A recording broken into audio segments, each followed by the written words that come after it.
some cases, there could be more than two sides to every story. That's why I'm here, to make sure you know all the sides to all the stories. Oh, Penny's up there. She goes, "What the heck are you talking about? Are you trying to bother me when I'm just trying to relax right here?" Okay, I'll take it off of you. Okay, there are more than two sides sometimes to every story, and I'm here to tell it. That's just what I got to say. Woo! Good morning, Greenwood. Woohoo! Wow, what another day. It's Moratorium Day.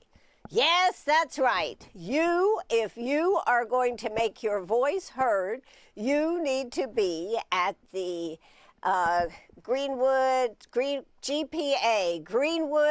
Performing Arts Center at the high school. That's where all the action's going to be this evening at 5:30. You know, you may say, well, it's all done. Well, no, it's not all done. So if you want to make sure that there is a moratorium put in place, your face in the place matters. So please be there this evening. This is where they will make the final vote. Hopefully, they'll make the final vote to put the moratorium in place. More people that are there, the more it's going to say, we want a moratorium. So that's why I'm saying this. Yesterday morning, we had Councilwoman Kathy Miller, and we had Councilman Mark Allison on talking about the realities of where we're at, what has happened, what needs to happen, where they're going on trying to make sure it happens, i.e. a moratorium. So you can go back and listen and or watch that.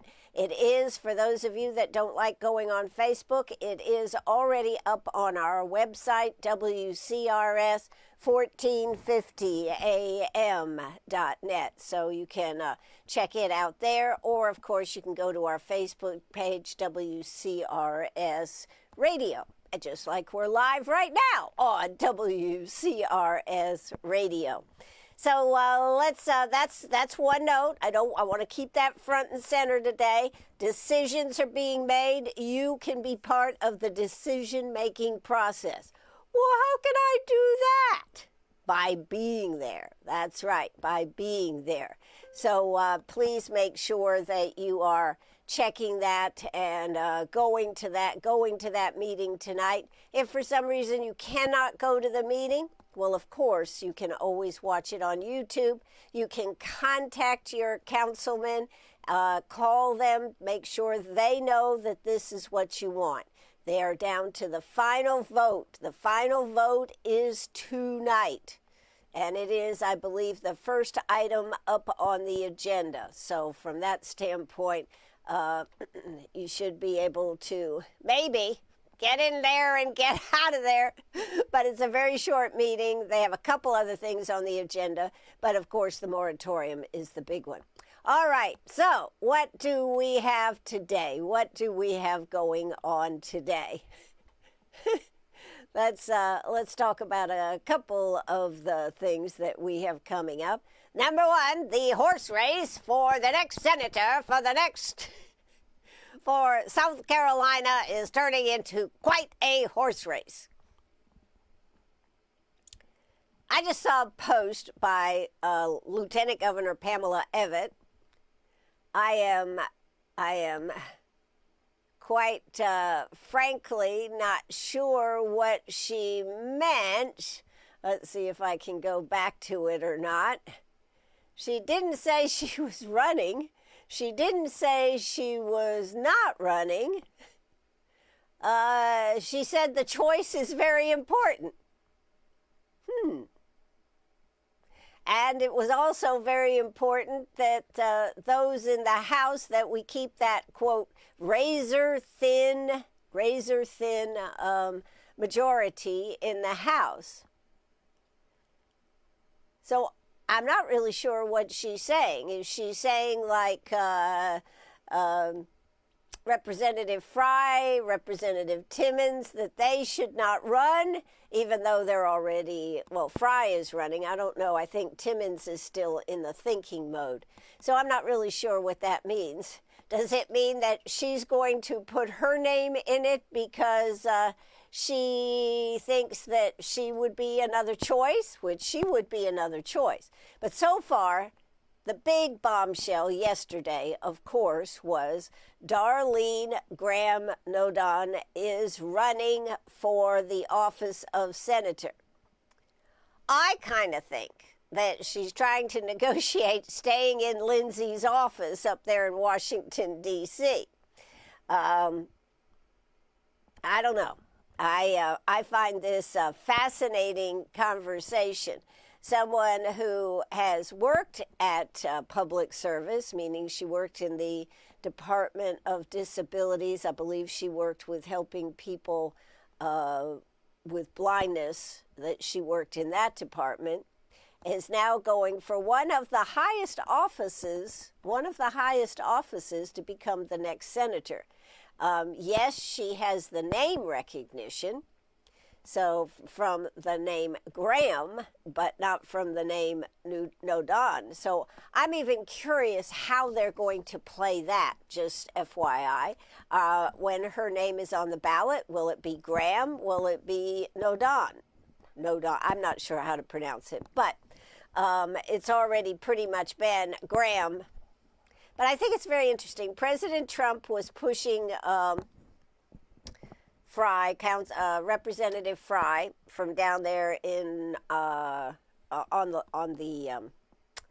the coast, and then when she said, "Excuse me, I might be interested," he totally threw in with Darlene. Now, I think there's several reasons.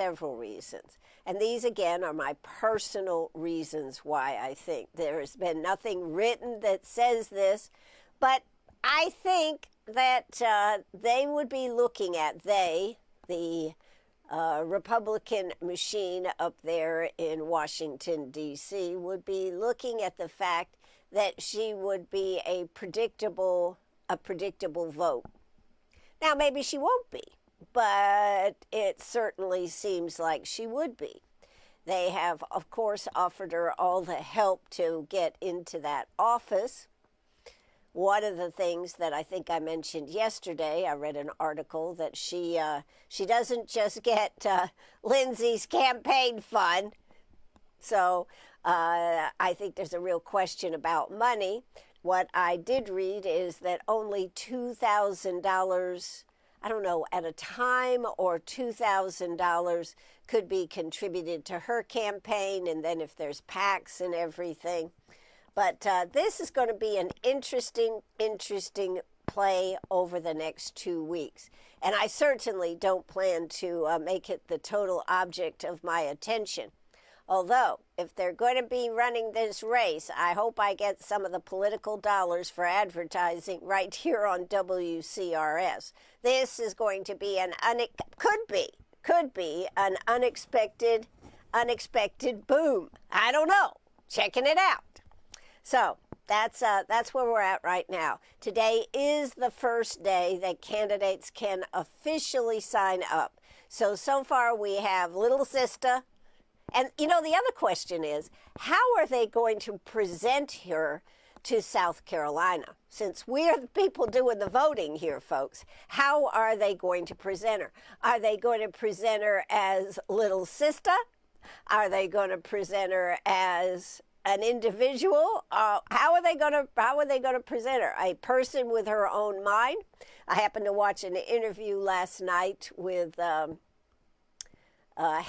Sean Hannity with her. He had, quote, an exclusive, where she said that she quite often, and I think, but see, the problem is my mind. My mind is the problem, because she is saying that he was all about national security. She would tell him, oh, but Lindsay, there are other issues like kitchen table issues. And he'd go, yeah, it's national security. And so will she bring a different scope with national security and the kitchen table? Things like prices of gas, food, insurance, etc. So that's kind of the question that I have about this. But moving on, who do we have? We have Darlene in the ring. We have Ralph Norman in the ring. We have Mark Lynch in the ring, and our fourth candidate at this moment is it William Fry? Well, Representative Fry is running, and again, he is at no. He's would be running in two races, which I find totally fascinating that you can actually do that. So that's my story, and that's what I'm sticking to it. This has been, and Nancy Mace has said that she will not be seeking that office. So Nancy Mace is out. So that's my take on that.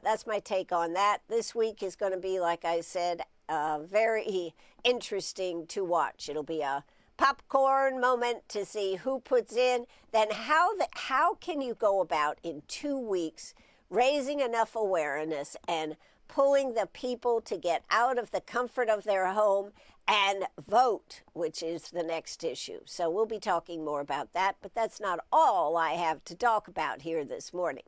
This morning is the weather. The weather, we got to start out with the weather. I kind of jumped ahead on that one, but the weather. What is the weather? Well, humid is what I felt out there when I was out there with Penny a little bit ago, but the weather is whatever the weather will be.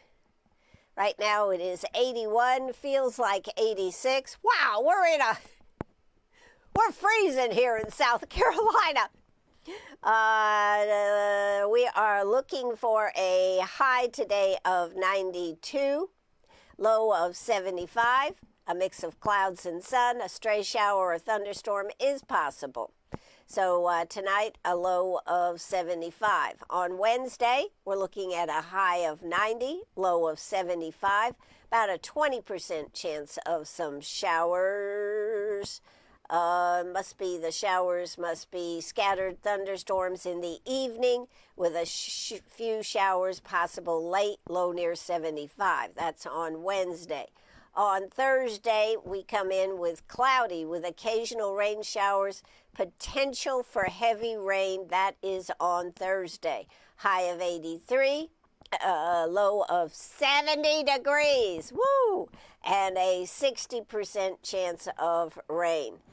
Friday comes in with a high of 80, low of 71, and a 75% chance of rain. Thunderstorms likely in the morning, then a chance of scattered thunderstorms in the afternoon, high near 80, chance of rain 70%. Rain continues on Saturday, high of 80% chance of rain, high of 82, low of 71.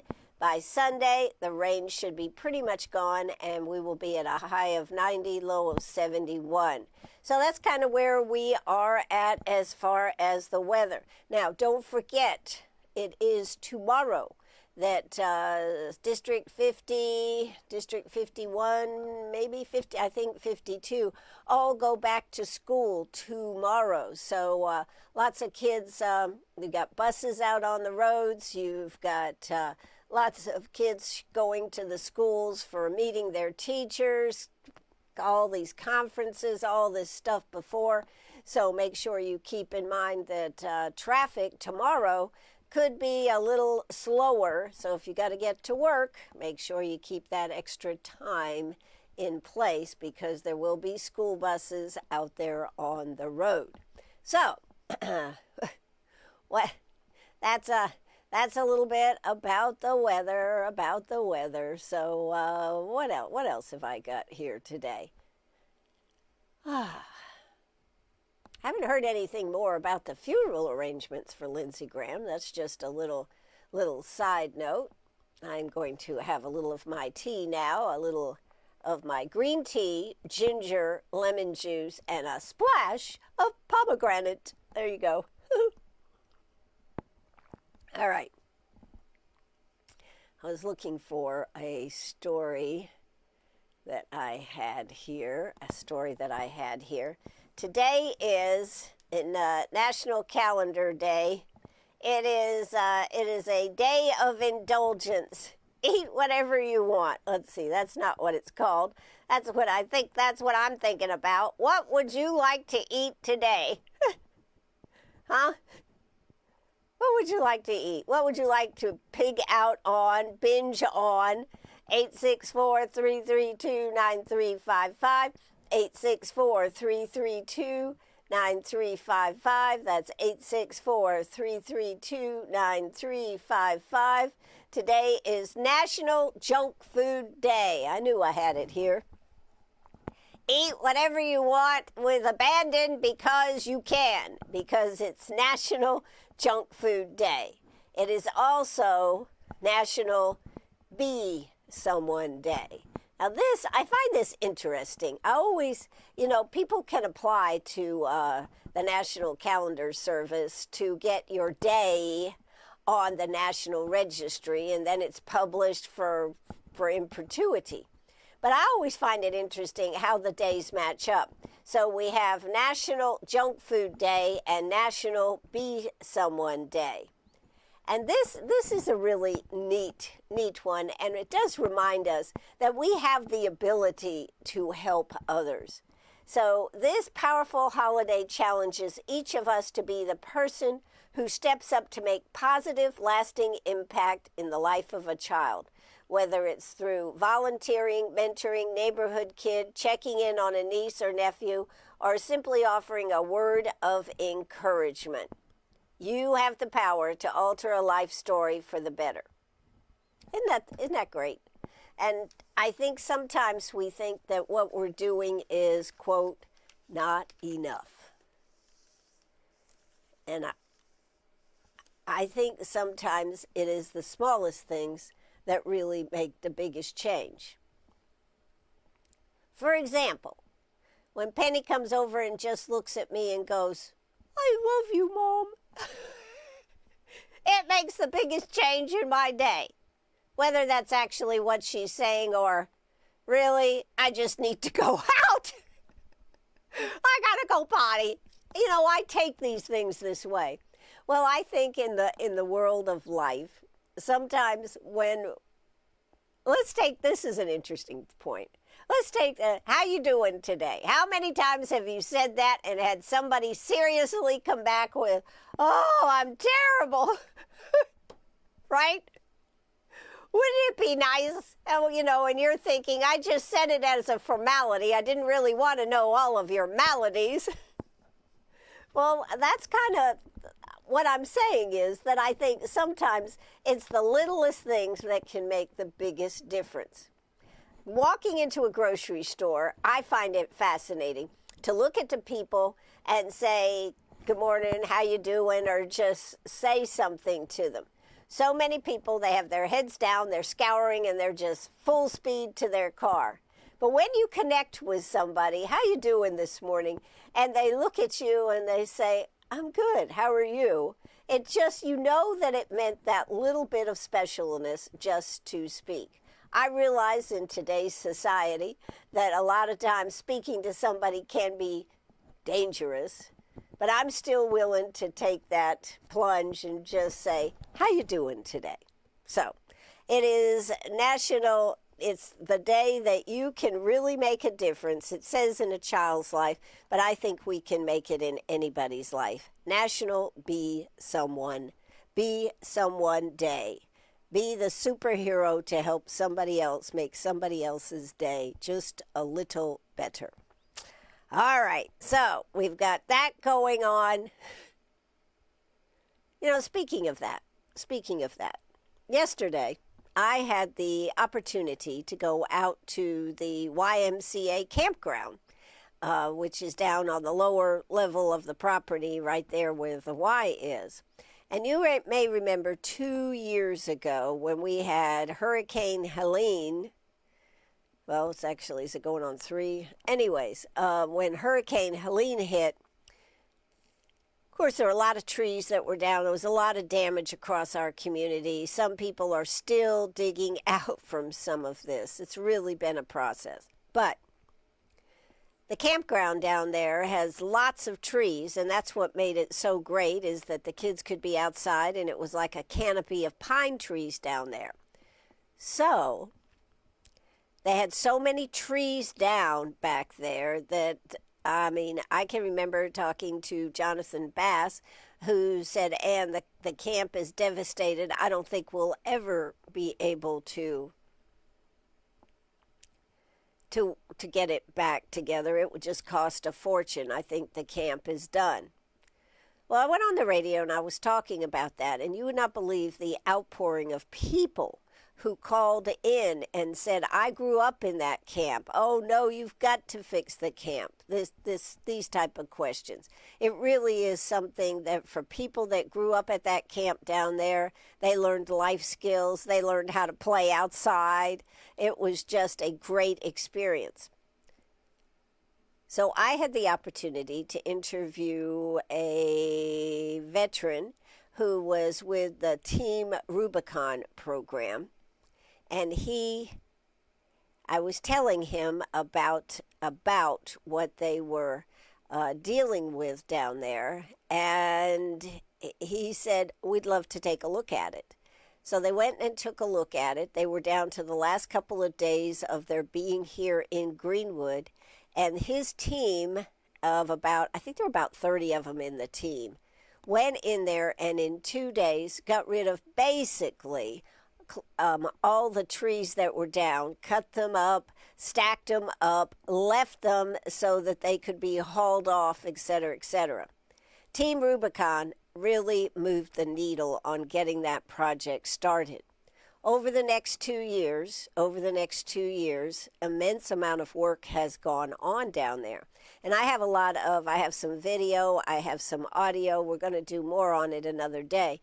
But I wanted to tell you, I was down there yesterday looking at it. And thanks to Rotary, thanks to Greenwood Women's Care, thanks to Greenwood Community Foundation, they had camp down there this year for the first time.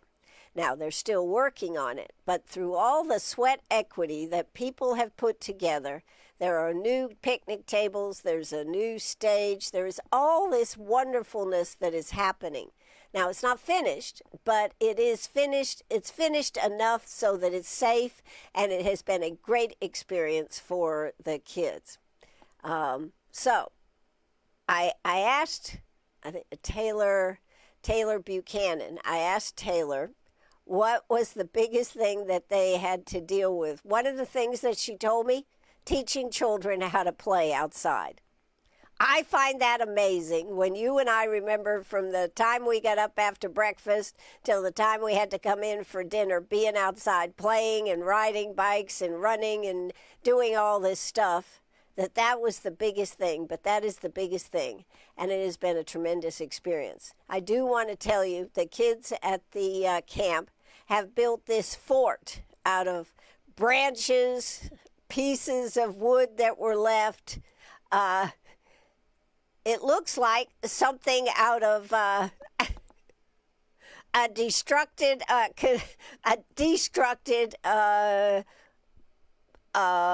area that had been totally destroyed, which it had, and like these kids had pulled together a shelter, which they have, and they've got a fort there, and it's pretty cool.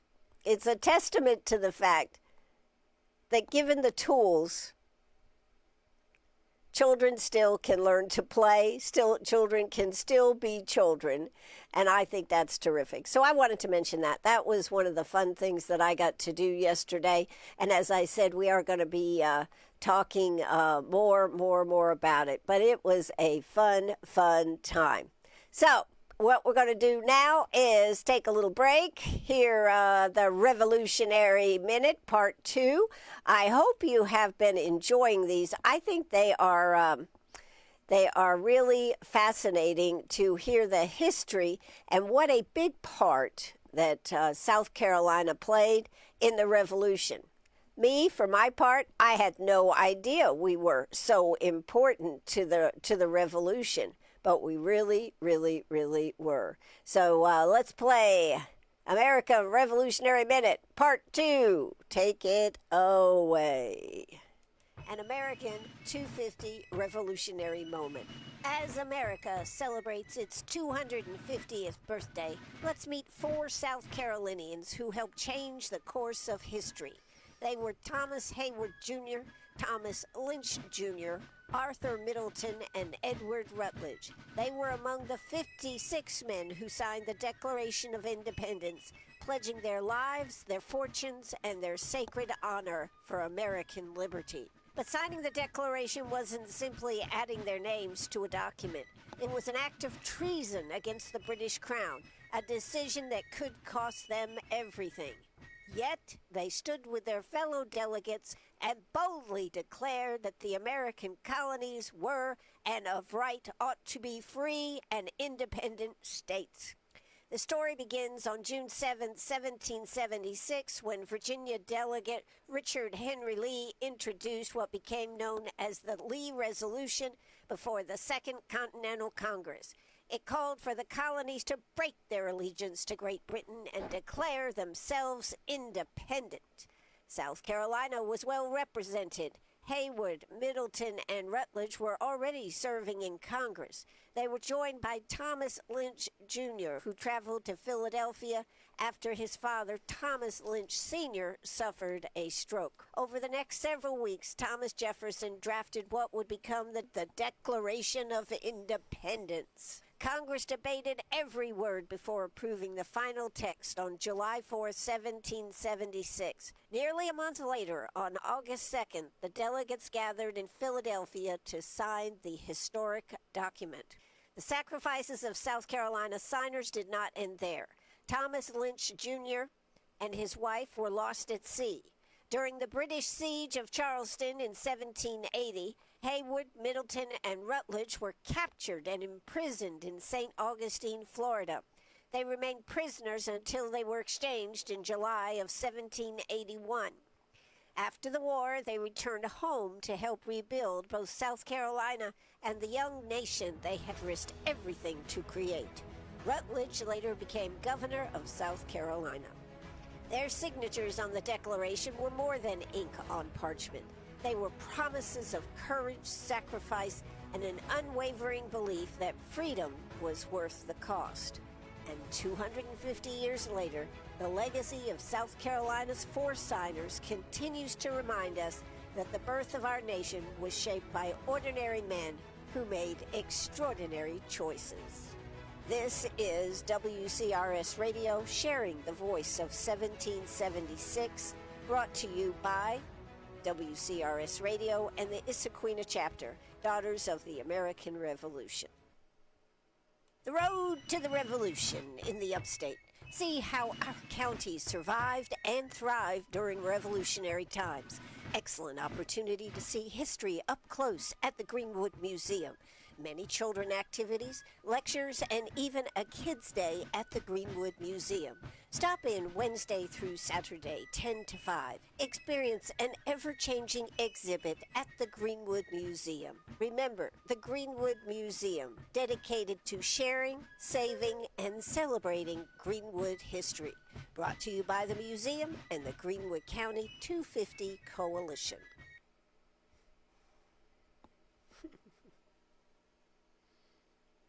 Hi, this is Brantley with Greenwood Chick-fil-A. Nominate your office, teachers, church group, or team for Breakfast for a Bunch with WCRS. We love surprising and delighting our Greenwood community. Call or text 864-332-9355. It would be our pleasure. Call or text 864-332-9355 for Breakfast for a Bunch with WCRS. Never give up, never surrender. Never give up, never surrender. Never give up, never surrender. You heard it, WCRS. We will never give up, never surrender. Keep listening right here on WCRS. We try harder because we will never give up, we will never surrender.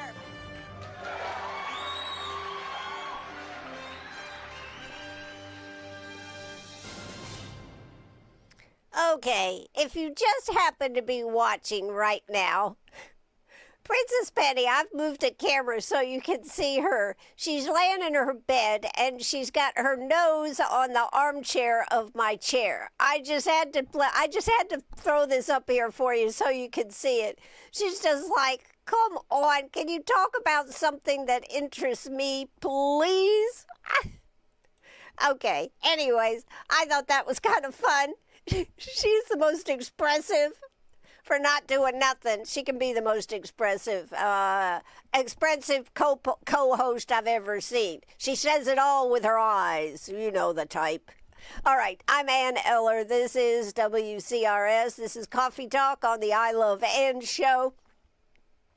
Do want to remind you today a very important vote is coming up. Your presence is requested at the meeting of County Council tonight at 5:30. It is at the Greenwood Performing Arts facility on the high school. That's where it'll be.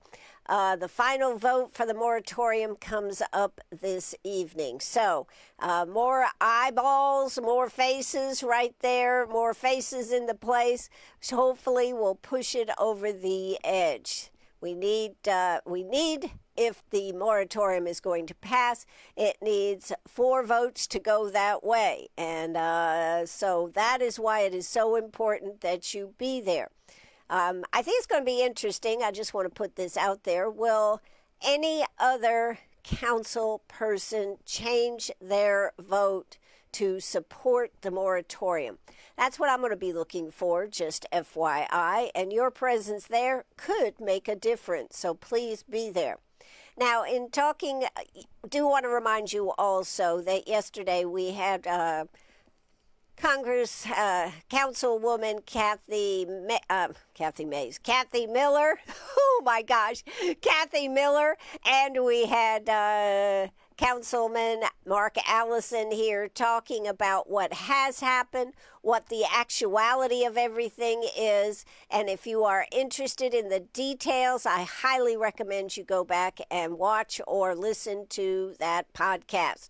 It is also on the our website now, WCRS1450am.net.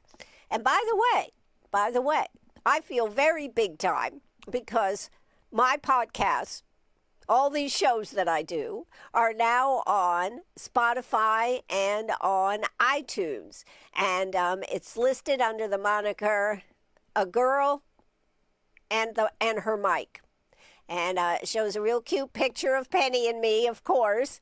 And that's where we're putting all the shows. So regardless of whether it's Meet Me at the Diner, a special show that I do outside of the shows that I do, or the I Love Ann show, they're all listed right there. I hope you'll go there, like it, follow it. And when you are looking for something maybe a little entertaining, or maybe just trying to find out some information about Greenwood, that you'll pull us up and take a listen to the daily travails of Ann Eller with Princess Penny right here on WCRS. Okay, so I wanted to cover this, excuse me, because I found this very interesting. I discovered this, I think it was yesterday.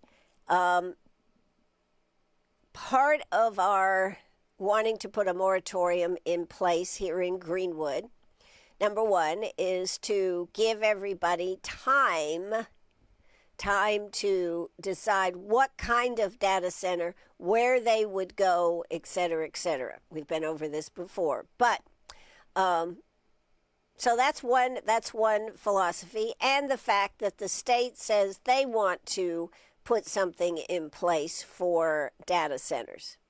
Now, here's what I found interesting. Lancaster County scrambles to develop data center rules before South Carolina imposes them. They are taking a different approach. They're one of the things that they have, a massive construction site near Lake Wylie has transformed a once wooded land into a stretch of cleared ground as an $8 billion data center campus takes shape. So that's one thing.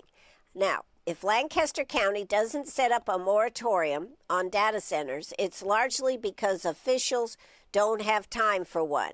They're in a race with state legislatures to set rules on where data centers should go. A sweeping years-long review of county development code is now weeks from completion.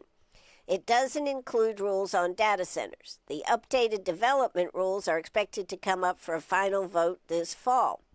Meanwhile, state legislators have options proposed to set data center standards. This could become the standard for communities like Lancaster County that don't already have data center rules. So, county officials in Lancaster County don't want to leave decisions on data centers up to the state. We don't want to be subject to whatever the state decides is in our best interest, said their administrator. And so they are considering data center options from a moratorium to an outright ban to hurrying new regulations into the pending development rules. So a decision isn't just a race against the state, said their councilman Stuart Graham. What if someone comes in and puts an application to build a data center next week, he asked. So Lancaster County joins communities across the Rock Hill and Charlotte regions in search of answers on how to deal with data centers. So this is another side to this complex issue, which for us here in Greenwood, putting the moratorium in effect, I think personally, and I think a lot of other people think, is the best solution. Now, one of the things that Kathy Miller was able to get into the text amendment that did get approved was that no data centers can go in RDD I-1, I-2. And according to Kathy and Mark Allison, those are the only areas where a data center could even be considered. So with the moratorium in place for a year, with the text amendment the way it now reads, we would be protected here in Greenwood. That's why this final vote is so important. Now, one of the other things that Kathy Miller and Mark Allison brought up was possibly putting together a panel of people to decide how we go about setting up zoning, what issues are going to be the issues to be concerned with, what size we may want here in Greenwood. It's not that people, I think, are totally against them. We just want to make sure that we're protecting ourselves, right? Our water supply, our electricity, our animals, whether they're domesticated or not. We want to make sure that we are doing the things that makes Greenwood, keeps Greenwood as special as it is now.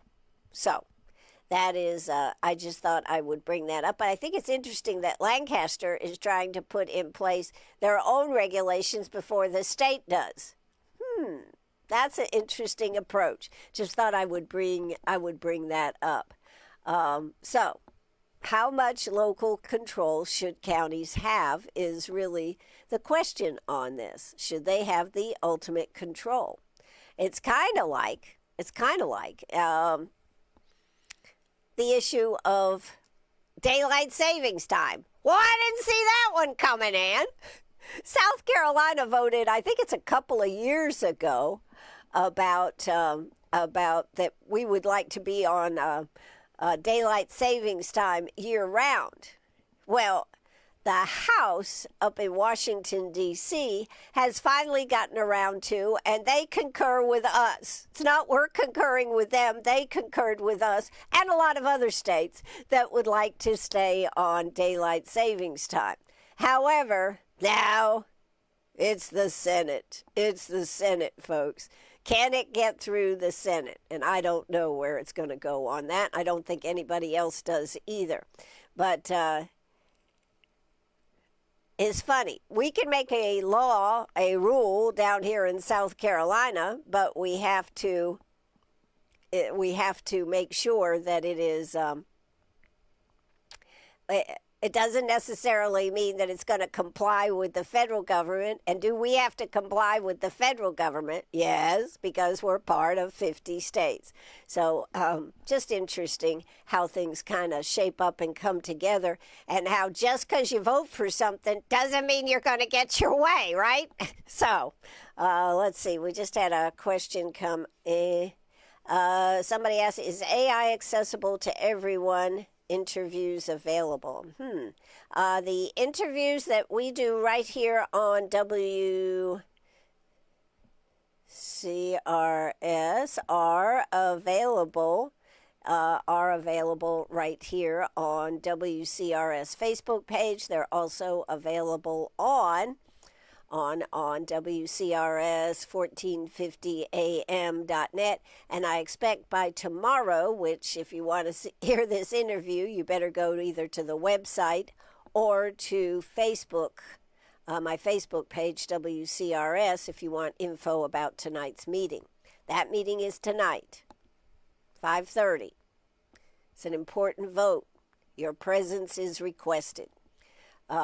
But it will be on Spotify and iTunes too. But right now it is on the website, WCRS1450am.net, and it is also on Facebook, my Facebook page, WCRS 98. WCRS Radio should take you there.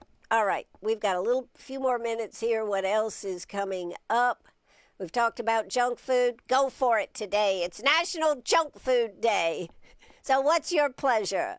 Pizza, ice cream, chocolate, French fries? What's your pleasure? I don't know if you were listening this morning when Gordon Deal and Nicole were talking about what is the favorite French fry? What is your favorite French fry?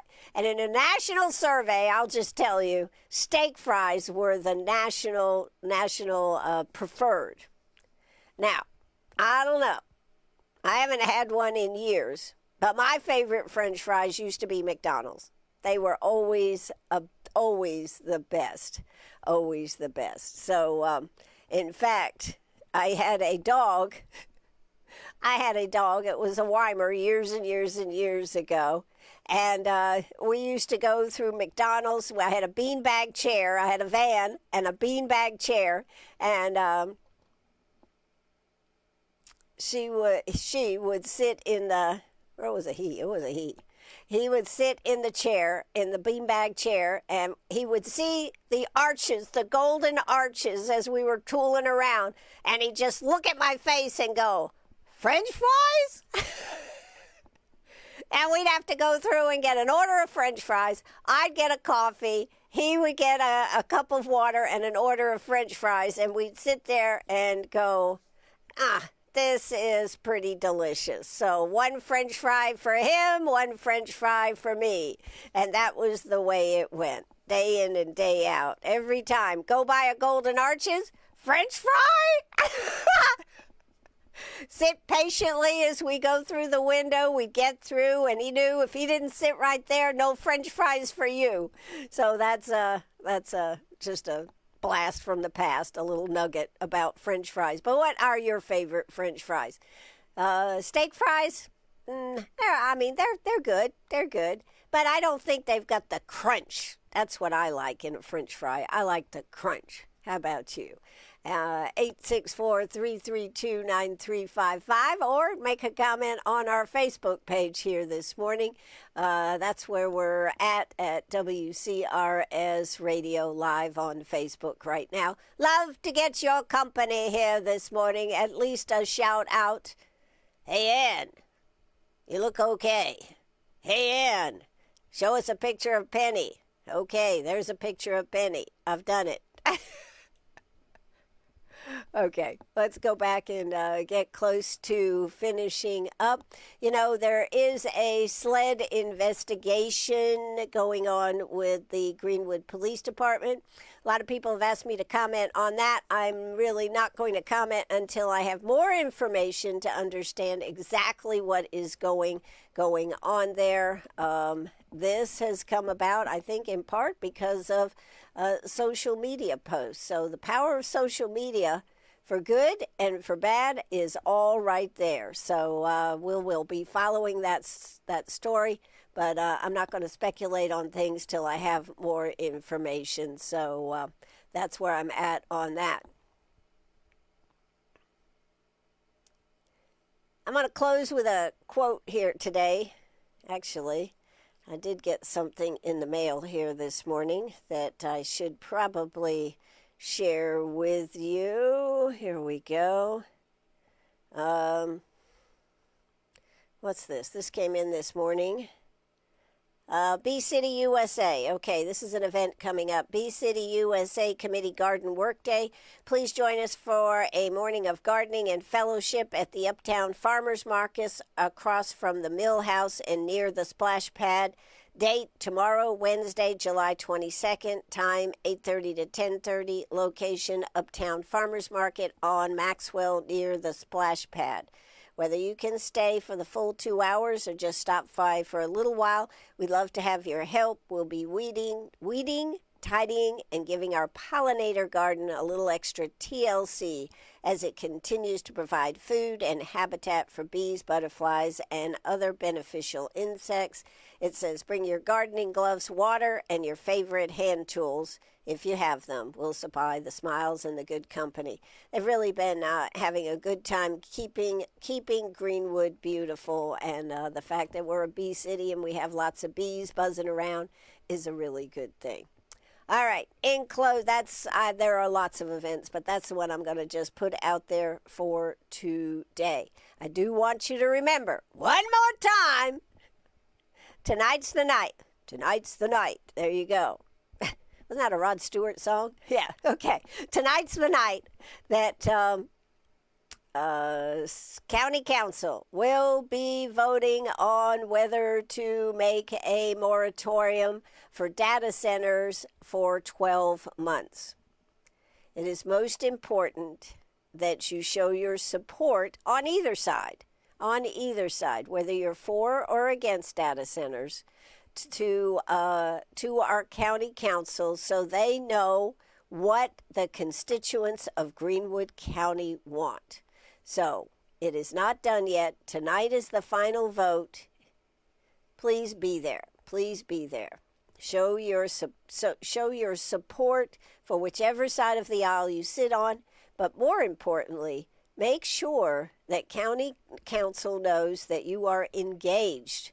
And that I want to say one thing. I certainly hope, once this data center issue is put to rest, that Citizens for Concerned Government here in Greenwood continues their work. I hope that people continue to be engaged in what is happening in our county government and also in our city government, because it is an important process that we should be part of. So let's not let it end because whatever happens with the data centers tonight. But you have a voice, and you should use it in a positive, productive way to make sure county council, in this case, knows where you stand on the issues of data centers and the moratorium, which is up for third and final reading. Okay, in closing, if you do not have courage, you may not have the opportunity to use any of your other virtues. Man, that's heavy. That is heavy. If you do not have courage, you may not have the opportunity to use any of your other virtues. That was actually said by Samuel L. Jackson, the actor. And, you know, when we really think about it, it takes a lot of courage to live in today's world. If you're on social media, you definitely need courage and you need toughness. Because if you happen to make a stance on something, you're going to get tore down. But anyways, having personal courage is an important part of life. It takes courage to run for office. It takes courage to speak respectfully and to listen. That takes a lot of courage. It takes courage to mentor a child. It takes courage to make difficult decisions. And we are charged with this almost every day in our life. So it is important to have courage. It is important to teach our children courage, personal courage, to be able to stand up for what's right, to be able to do the things that we'd like to do is what is a big driver and an important skill to know what courage is.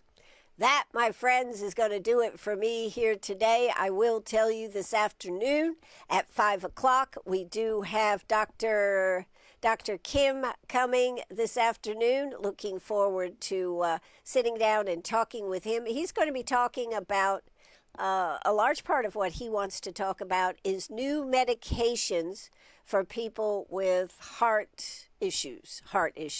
So it should be a fascinating show. Dr. Kim is always, Paul Kim, he is always entertaining, has good stories, and I'm looking forward to sitting down with him. He is, of course, part of the self-regional healthcare teams over there, and he will be here at 5 to 6 this afternoon. If you do have a specific question, it really helps me out if you go ahead and send that in. Send it to WCRS, or just call or text 864-332-9355, 864-332-9355. If you do want to send an email, it's WCRSinfo@gmail.com. That's WCRSinfo@gmail.com. Send that to us there. Let's see, that's number one. On Wednesday afternoon, we are going to have Ron here with the 6,000 jars of pickles. And I just heard that Ken Coffey is going to be joining him as part of his team tomorrow afternoon. That's going to be a fun interview. And on Thursday, we will have Daniel Gibson joining us. So that's what we got going on as far as that goes. So, without anything else to say, remember, how can you forget if you've been listening to this show? 5:30 today at Greenwood Performing Arts is the final vote on the moratorium. Thank you. Thank you very much. Penny, do you have anything to say? When do we eat? Okay. And can I have another nap? Yes, okay. That's going to do it for us today. I'm Ann Eller. This is WCRS. I'm going to drop the curtain, Penny. Drop the curtain, ma'am. There we go. I've dropped the curtain, and I'm going to play the music. Talk to you later this afternoon. Bye-bye, everybody.